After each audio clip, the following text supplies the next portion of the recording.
రాధిక శరీరమంతా అతని కోగిట్లో భగ్గుమన్నట్లనిపించసాగింది. కావాలనే తనను కోగిట్లో నలిపివేస్తున్న ఫీలింగ్. ఆ ఫీలింగ్ తనకు కోపం బదులు ఓ వింత అనుభూతిని కలిగస్తోందేమిటి? ఏమైపోతోంది తనకు? ఇదే ఇంకో చోటైతే చెంప పగలగొట్టేది అతనిని. కాని ఇప్పుడు నిస్సహాయ స్థితిలో ఉంది. అతని చేయి నడుముమీదనుంచి కిందకు జారుతోంది ఇనుప హస్తంలా. ఆ స్పర్శకు వళ్ళూ జలధరిస్తోంది. మరింత గట్టిగా తనను హత్తుకుంటే బాగుండునన్న కోరిక. ఏమిటది? తనేనా ఇలా ఆలోచిస్తుంది?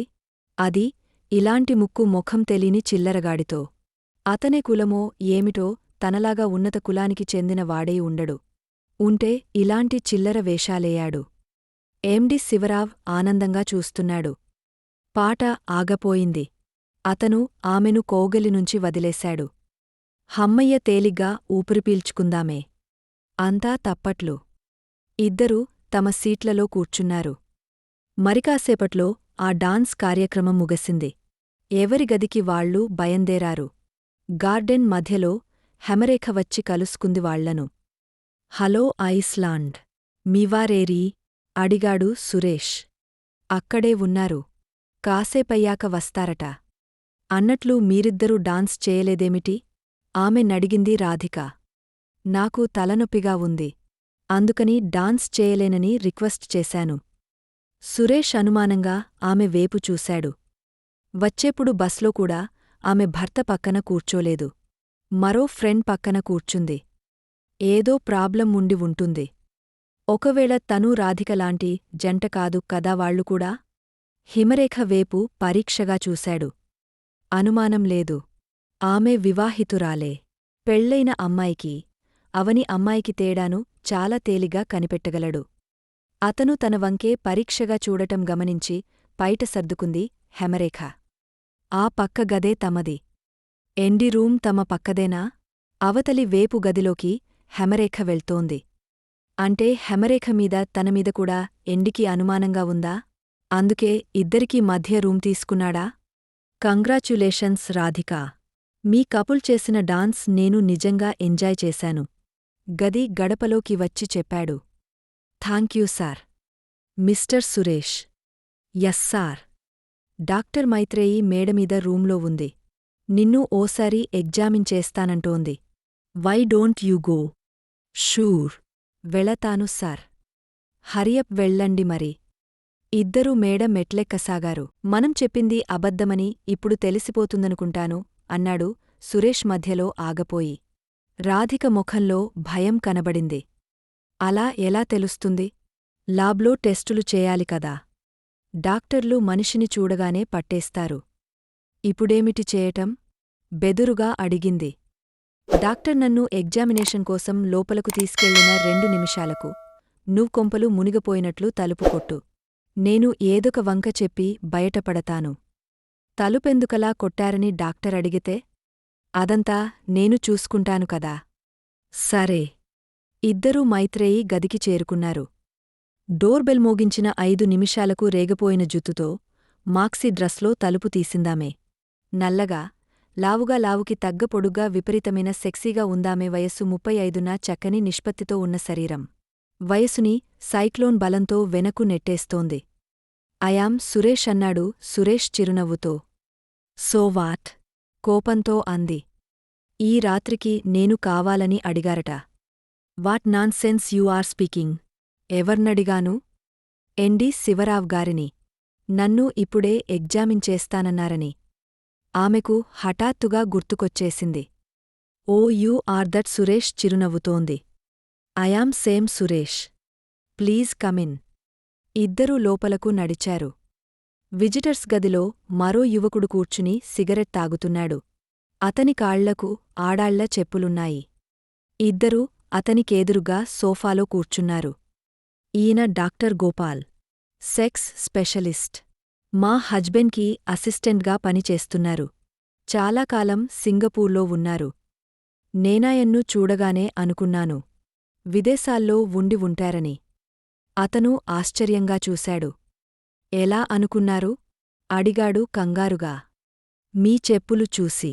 అచ్చం ఆడాళ్ల చెప్పులు లాగుతున్నారు. విదేశాల్లోనే అలాంటివి దొరుకుతాయనుకుంటాను. ఆడవాళ్ల చెప్పుల్లాంటి మోగాళ్ల చెప్పులు. ఇద్దరూ వాళ్ల చెప్పులు చూసుకుని ఉలిక్కిపడ్డారు.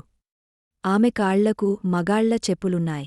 చప్పున చెప్పులు కనబడకుండా తను సోఫాలో కూర్చుని మాక్సీతో పాదాలు కప్పేసుకుంది మైత్రేయి. మనం ఇంతవరకు లోపల డిస్కస్ చేస్తోంది ఈ పేషెంట్ గురించే డాక్టర్. పాపం. వీళ్ళు ఎంత ట్రై చేసినా పిల్లలు పుట్టటంలేదు. ఓ ఎవరు రెస్పాన్సిబుల్ దీనికి? అడిగాడతను. హజ్బెండ్. అతను సురేష్ వేపు ఓ క్రిమినల్ని చూసినట్లు చూశాడు.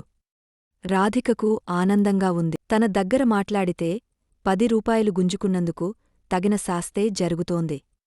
ఇద్దరు కొద్ది నిమిషాలు అర్థంకాని మెడికల్ లాంగ్వేజ్లో మాట్లాడుకున్నారు. కమ్ విత్ మీ అంటూ సురేష్కి సైగజేసి వెలుపలి గదిలోకి నడిచింది మైతేయి. సురేష్ గుండె జల్లుమంది. రాధికకు సైగజేసి లోపలకు నడిచాడు. 2 సింగిల్ కాట్స్ దూరం దూరంగా ఉన్నాయి. క్విక్. బట్టలు తీసేసి పడుకోండి. సురేష్ కంగారుపడ్డాడు. నేనా? పేషెంట్ తీయకపోతే డాక్టర్ బట్టలు తీస్తుందా ఎక్కడైనా? నా ఉద్దేశ్యం అది కాదు. పోనీ అదంతా మనం మీ డిస్పెన్సరీలో చేస్తే ఎలా ఉంటుంది? ఇక్కడైతే ఏమిటి నష్టం? నిజం చెప్పాలంటే చాలా పెద్ద కాంప్లికేషన్ ఒకటుంది. ఏమిటది? మా మిస్సెస్ కొంచెం సైకో టైప్. నామీద అనుమానం ఎక్కువ. ఒకసారి వాళ్ల సిస్టరే అర్ధరాత్రి నా గదిలో కూర్చుని మాట్లాడుతుంటే హఠాత్తుగా మా ఇద్దరిని పట్టుకుని కిందకు లాగేసి మా ఇద్దరిమీద పడి రక్కేసింది. వాళ్ళిద్దరినీ విడదీయటానికి అరగంట పట్టింది నాకు. డాక్టర్ మైత్రేయి కళ్లల్లో భయం కనిపించింది. అయినాగాని డాక్టర్ దగ్గర అలాంటి చేష్టలు ఎవరు చేయరు, మీరేం వర్రీ అవకండి. ముందు ఫాంటూ విప్పండి క్విక్. ఇంత స్లో వ్యవహారాలు నాకు నచ్చవ్. సురేష్ కేం చేయాలో తోచటంలేదు. రాధిక తలుపు తడుతుందేమోనని ఎదురుచూస్తున్నాడు. పాంటూ గుండీలు విప్పుతున్నట్లు నటించాడు. గుండీ చాలా టైట్గా ఉంది, పోనీ రేపు. ఇలాంటి గుండీల వల్లే మీ మిసెస్ సైకో అయిపోయి ఉంటుంది. టైలర్ని మార్చేయాలని డిసిషన్ తీసుకున్నానులెండి. ఫ్యూచర్లో ఇంకా ఈ ప్రాబ్లముండదు.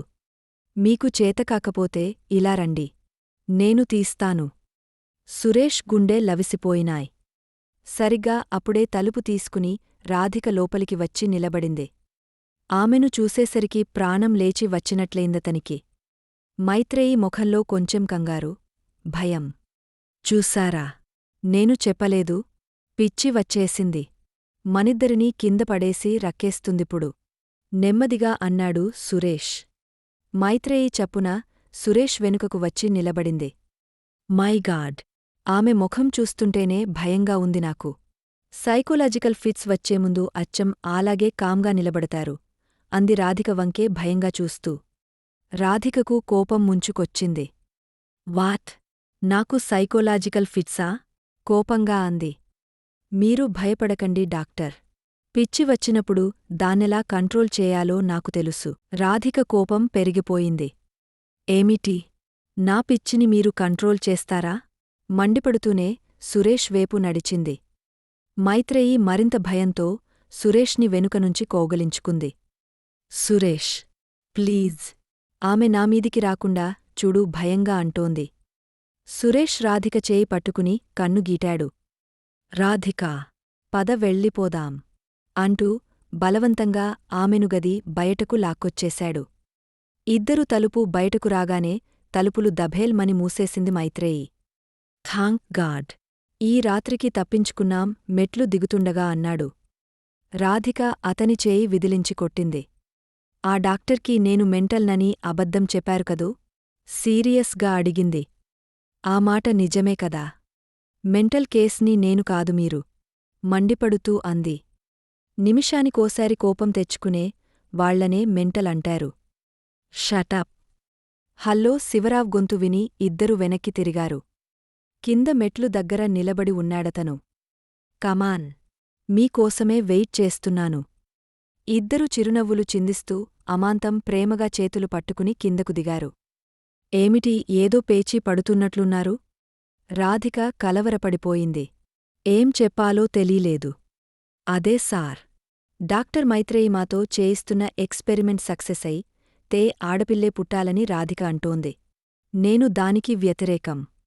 ఇంతకు డాక్టరేమంది? రేపు అంటే ఎల్లుండి వాళ్ల డిస్పెన్సరీకి రమ్మంది. ఇక్కడ ఎగ్జామినేషన్ అయిపోయిందా? చాలా వరకు అయిపోయినట్లే. Very good. రిజల్ట్ రేపు వస్తుందా? ఈ రాత్రికే ఏదొక టైంలో రావచ్చు. అయితే కెరీ అన్. గుడ్ నైట్ సార్ ఇద్దరూ ఒకేసారి చెప్పి తమ గదిలోకి నడిచారు. లోపలకు అడుగుపెట్టగానే గది తలుపు అమాంతం మూసివేసింది రాధిక. ఇదేమిటి? ఆశ్చర్యంగా అడిగాడు. లేకపోతే మళ్ళీ లోపలికొస్తారేమో. వస్తే రానీ. భయమెందుకు? రాధిక కుర్చీలో కూర్చుంది. సురేష్ కిటికీ దగ్గరకెళ్ళి నిలబడ్డాడు. వెన్నెల కిటికీలోనుంచి లోపలకు ప్రవహిస్తోంది మత్తుగా. ఈ రాత్రికి ఇద్దరం ఈ గదిలోనే గడపాలా? అడిగాడు. అవును. అంతకంటే గత్యంతరం లేదు. కాని గదిలో ఒంటరిగా ఉన్నాను కదా అని పిచ్చి వేషాలేస్తే మాత్రం బుద్ధి చెప్పగలను జాగ్రత్త అనుమానంగా అంది. సురేష్ చిరాగ్గా చూశాడు. మీ అందాలమీద అంత ఎక్కువ ఆశలు పెట్టుకోకండి. నిరాశ పడతారు. తనుహించినట్లే బాణంలా గుచ్చుకుందా డైలాగ్. రోషంగా, పౌరుషంగా, ద్వేషంగా చూసింది. ఫ్రెండ్స్, ఈ కథ నచ్చితే లైక్ చేయండి, కామెంట్ చేయండి, ఛానల్కి సబ్స్క్రైబ్ చేసుకుని పక్కనే ఉన్న బెలైకాన్ ఆన్ చేసుకోండి. నెక్స్ట్ పార్ట్లో మళ్ళీ కలుద్దాం. బాయ్.